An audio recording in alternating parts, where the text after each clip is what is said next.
La voix off, ça n'a rien à voir avec j'ai une belle voix, je vais réussir dans la voix off. Non, la voix off, c'est magnifier un texte que l'on n'a pas écrit soi-même, qui est donné par un client et on doit sublimer ce texte.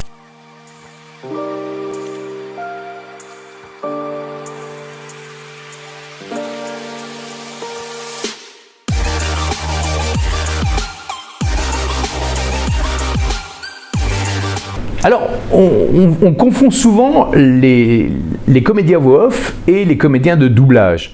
Et les voix off, parce qu'il y a les comédiens voix off, les voix off et les comédiens de doublage. On m'a souvent dit, mais pourquoi est-ce que tu n'as pas fait de doublage? Alors, j'ai fait un peu de doublage, mais l'ambiance sur les plateaux de doublage ne me plaisait pas, parce que moi, je viens de la radio et de la télé, et je suis arrivé dans la pub, dans tout ce qui était bande-annonce télé, jingle radio, etc., etc. Moi, je venais pas du cursus école de théâtre ou théâtre, cinéma, etc. Et donc doublage. Et j'étais pas trop dans ce truc-là. Moi, j'aimais faire des pubs, et puis j'aimais l'ambiance des studios de production. Pourquoi? Parce que j'étais libre. Encore une fois, ma liberté était très importante. J'étais libre de partir d'un studio et d'aller avec ma petite moto. Je parcourais tous les studios de radio, télé, des studios de prod à Paris, et je passais d'un studio à l'autre. Je restais 1 heure, 2 heures, j'allais faire ma pub. Des fois, je restais 5 minutes, j'allais faire une pub, boum, je partais dans un autre studio, et j'aimais ça. Et alors que dans les studios de doublage, c'était toute la journée de 8 heures du matin jusqu'à des fois 9 heures, 10 heures du soir. Et j'ai essayé, j'en ai fait, j'ai fait du doublage de dessins animés, du doublage de films, etc.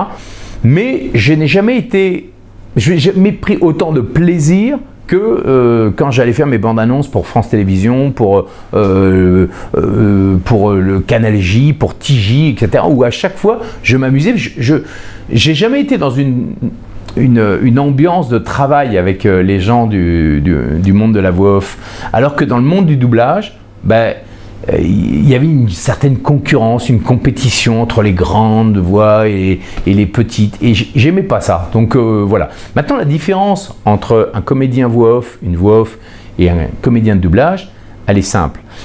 Le comédien voix off, c'est quelqu'un qui est déjà comédien et qui est capable de jouer des comédies, d'interpréter des textes, n'importe quel type de texte où il faut jouer.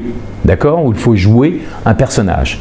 Ensuite, il y a la voix off, et il y a des gens qui sont uniquement voix off, qui sont capables de faire ce qu'on appelle de l'institutionnel, de l'e-learning, des signatures, des mentions légales, des pubs de promo radio, très simples, des jingles radio, des choses qui sont plus droites, et ça, on n'a pas besoin d'être comédien pour faire ça, parce que c'est déjà un métier à part entière, mais on n'a pas forcément besoin.